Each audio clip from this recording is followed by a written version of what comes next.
जो एजेंसियां जांच कर रही हैं उनके खिलाफ श्री इमरान प्रतापगढ़ी। धन्यवाद सभापति महोदय,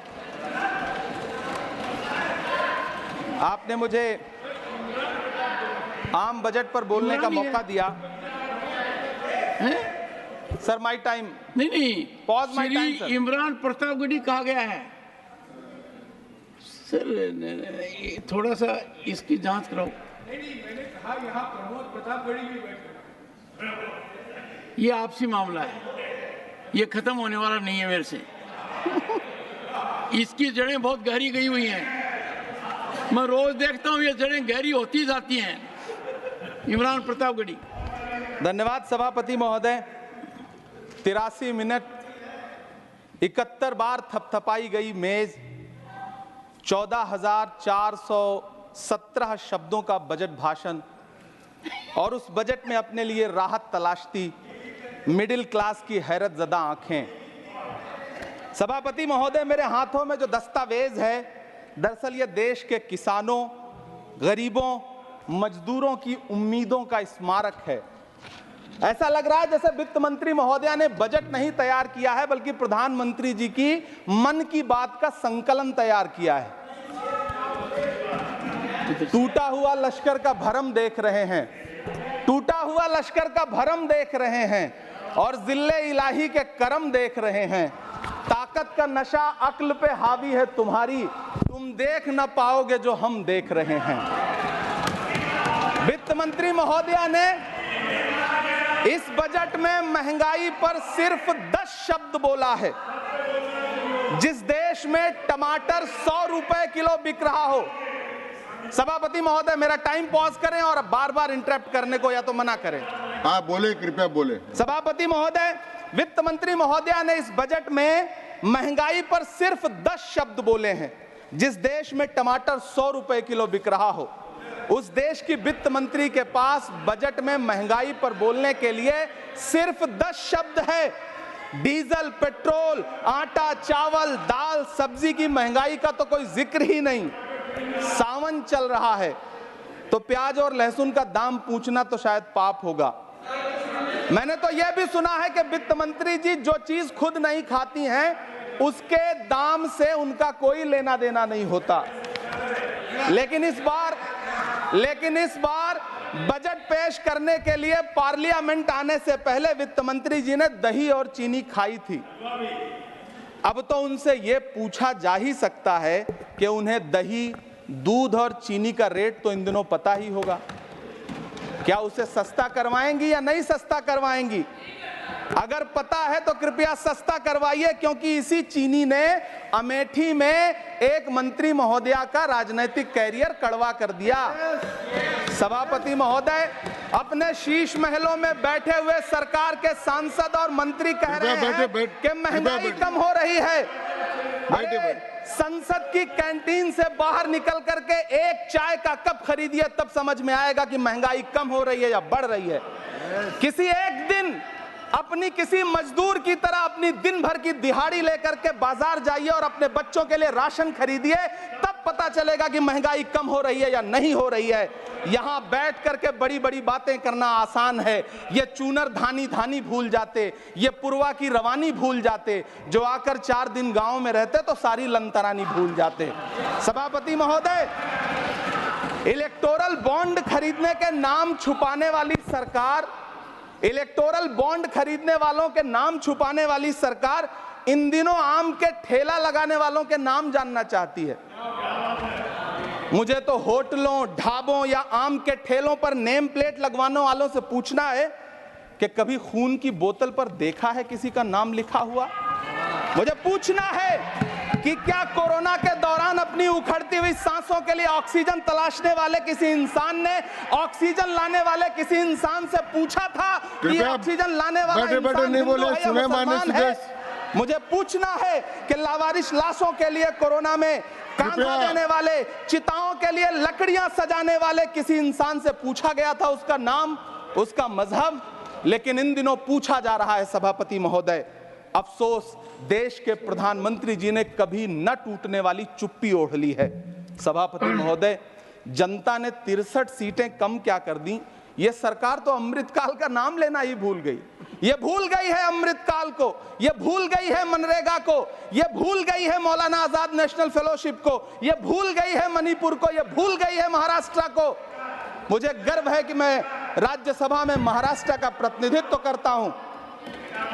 महाराष्ट्र जो देश की आर्थिक राजधानी है, जो टोटल कॉर्पोरेट टैक्स का 40%, इनकम टैक्स का 32% और जीएसटी का 20% इस देश को देता है, उस महाराष्ट्र के लिए इस बजट में एक शब्द नहीं है। आप बैठ जाए। सभापति महोदय, आखिर महाराष्ट्र से किस बात का बदला लिया जा रहा है? महाराष्ट्र ने लोकसभा चुनाव में बाबा साहब अम्बेडकर के संविधान को बचाने के लिए वोट क्या कर दिया? प्रधानमंत्री जी तो महाराष्ट्र से बदला लेने पर उतर आए। अब तो शायद उन्हें याद भी ना हो यवतमाल का वो दाभड़ी गांव जहां 20 मार्च 2014 को वो किसानों के साथ चाय पर चर्चा करने गए थे और उनकी किस्मत बदलने के सपने दिखाए थे। उसी यवतमाल में पिछले 6 महीने में 132 किसानों ने आत्महत्या की है। सभापति महोदय, महाराष्ट्र में हर महीने 209 किसान आत्महत्या कर रहे हैं।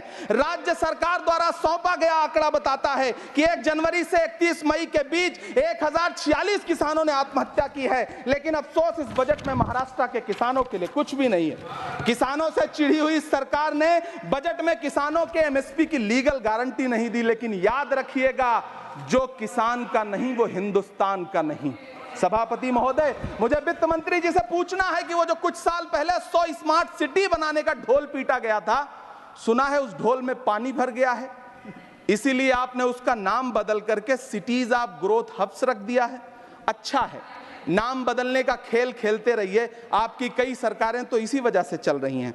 इस सरकार को पढ़े लिखे लोगों से दिक्कत है सभापति महोदय, इसीलिए इस सरकार ने यूजीसी का बजट 66% कम कर दिया है। वाह री सरकार। सभापति महोदय, मैं वित्त मंत्री जी के संज्ञान में लाना चाहता हूं कि किशनगंज में एएमयू सेंटर के पास 224 एकड़ जमीन है। यूपीए सरकार ने सोनिया गांधी जी की अगुवाई में 136 करोड़ रुपए एएमयू किशनगंज सेंटर के लिए सेक्शन किए थे। लेकिन आपकी सरकार ने पिछले 10 साल में उस 136 करोड़ में से सिर्फ 10 करोड़ रुपया रिलीज किया है। 1.5 करोड़ की आबादी वाला सीमांचल बेहतर शिक्षा के लिए उस सेंटर की बाट जोह रहा है। मेरा आपसे सवाल है कि इस सेंटर का बाकी पैसा आप कब रिलीज करेंगे? मुझे उम्मीद है वित्त मंत्री महोदया जवाब जरूर देंगी। सीमांचल उसी बिहार में आता है जिसकी बैसाखी के सहारे आपकी सरकार चल रही है। वहां के लोगों को एम्स की जरूरत है। महानंदा और कोसी से होने वाली बाढ़ की तबाही को रोकने के लिए बांध बनाइए, सीमांचल के साथ सौतेला व्यवहार बंद करिए। इकोनॉमिक कॉरिडोर बनाने से किसी राज्य का विकास नहीं होगा, विकास होगा स्वास्थ्य और शिक्षा के बुनियादी मुद्दों के लिए बजट देने पर। सभापति महोदय, एक तरफ तो इस बजट में पीएम आवास योजना के तहत 3 करोड़ अतिरिक्त मकान देने की घोषणा है और दूसरी तरफ लखनऊ के अकबर नगर में 1280 वो मकान हैं जिन्हें रिवर फ्रंट बनाने के नाम पे बुलडोजर से जमींदोज कर दिया गया।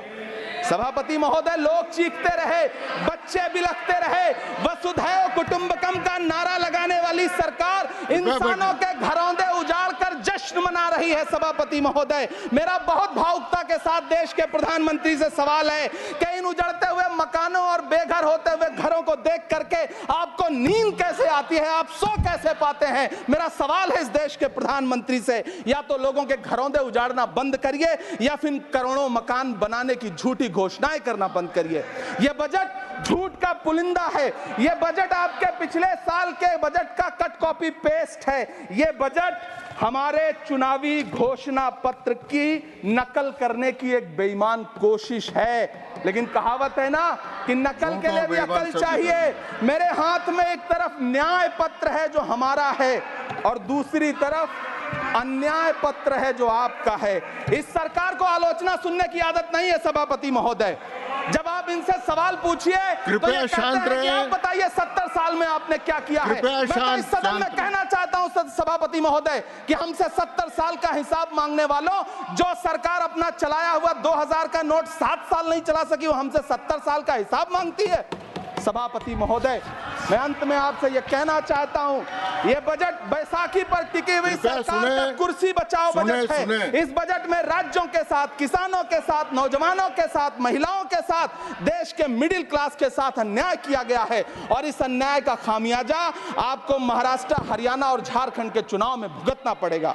सभापति महोदय, इस सरकार ने नोटबंदी लगाकर देश की आम जनता की पूंजी छीन ली। बैठे नहीं बोले, कृपया। टैक्स लगा करके छोटे व्यापारियों के कारोबार छीन लिए, पेपर लीक करवा करके युवाओं की आंखों से नौकरी के सपने छीन लिए, अग्निवीर लाकर देश के जवानों की उम्मीदें छीन ली, बुलडोजर लगाकर लोगों के आशियाने छीन लिए, महंगाई लाकर देश की जनता की थाली से निवाले छीन लिए और नारा लगाया कि हम तो सेवक हैं, 18-18 घंटे काम करते हैं। इन्हीं लोगों के लिए किसी ने शेर कहा है कि जो सच और झूठ में दूरी है वो दूरी समझते हैं, सियासी हाकिमों की हम भी मजबूरी समझते हैं, वो अपना हक समझते हैं निवाला छीन लेने को, डकैती को बहुत से लोग मजदूरी समझते हैं। हमें पता है कि कैसी मजदूरी की जा रही है। सभापति महोदय, मैं यहाँ खड़ा होकर के अंत में आपसे कहना चाहता हूँ कि इस बजट में तमाम राज्यों के साथ अन्याय किया गया है,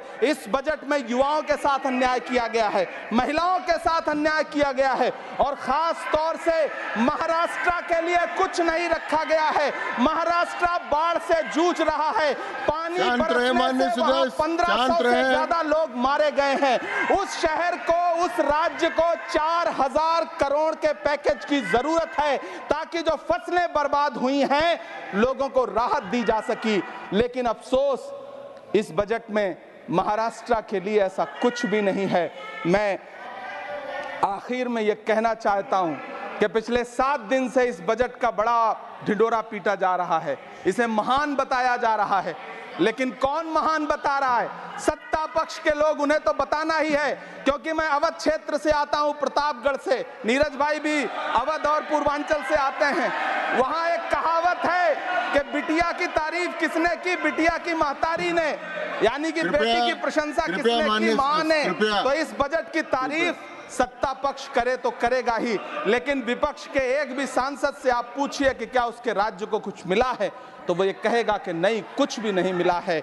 बहुत बहुत धन्यवाद सभापति महोदय, मुझे आम बजट पर अपनी राय रखने के लिए धन्यवाद। श्री अब्दुल बहाव, श्री अब्दुल